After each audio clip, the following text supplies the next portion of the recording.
जिन्दगानी यस्तै छ हजुर।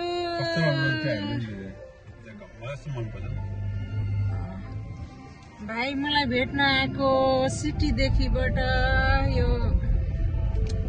के भन्छ यो ठाउँलाई चाहिँ म बिर्से गर्छु।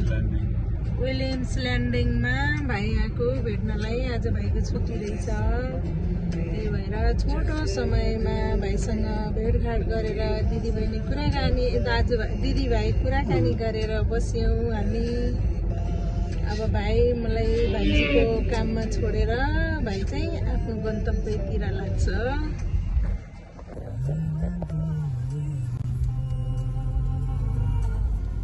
जियोस् यहाँ चाहिँ एउटा सबवेमा चाहिँ है मार्केटहरू क्या पुरा त्यो सपिङ सेन्टरहरू हुने के यो ठाउँमा चाहिँ त्यो नै राम्रो लाग्छ कि होइन।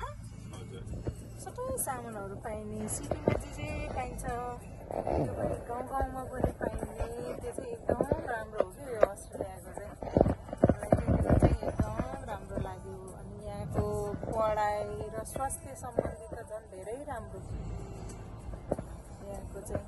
मलाई चाहिँ त्यो चाहिँ राम्रो लाग्यो। अब धेरै दिन छैन, 4-5 दिनको बसाइ छ अस्ट्रेलिया। आज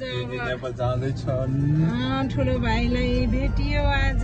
अब जाने बेलामा भेट्न पाउँछ कि पाउँदिन थाहा छैन। अस्ति रामकोमा गयो, हिजो लच्छु आयो भेट्नलाई। आज अर्को भाइ अन्तरे भाइ आयो आज भेट्नलाई। बुहारीहरू चाहिँ भेट्न पाएको छैन। खै भेट्न पाउँछ कि पाउँदैन अब त्यतिखेरै थाहा होला।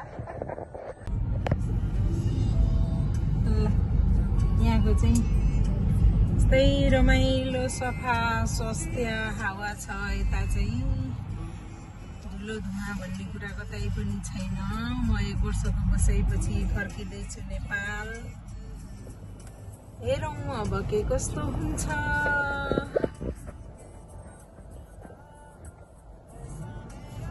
कस्तो राम्रो भयो आकाश है, कति राम्रो देखिएको। पानी पर्ला जस्तो पनि भइराखेको छ।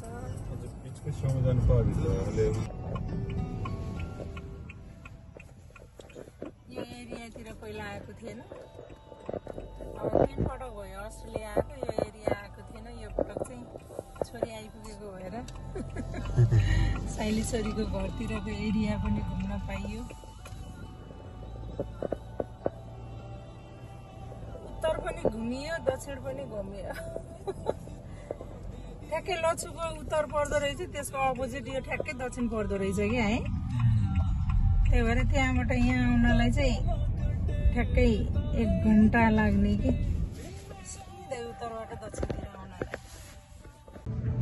भाइको गाडीमा चाहिँ यता माथि पनि ओपन छ।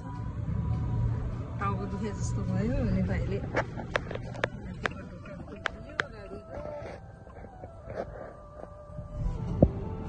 शीतल भयो। कति ठुलो भुक्का देखायो ज्याकेटले त। झन् मोटो मान्छे हिप्पोपोटामस जस्तै देखेछ। मोटो मान्छे झन् मोटो देखेछ यो ज्याकेटले। नेपालबाट आउँदा 70 केजी थियो, अब नेपाल जाँदाखेरि 75 केजी हुँदैछ। 5 किलो बढ्यो 1 वर्षमा। ल भान्जी लिन गएको मान्छे हामी ओएलबी प्लाजा घुम्न आए जस्तो भयो होइन। एड्रेसमा हानिकन हिँड्योपछि यस्तै हुन्छ, दुःख खाउँछ। केही छैन।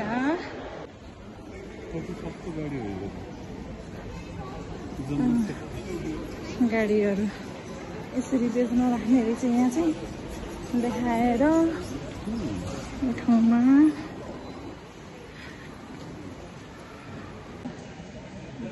एक्सर्साइज भयो एकछिन भन्ने नि हिँडेर होइन।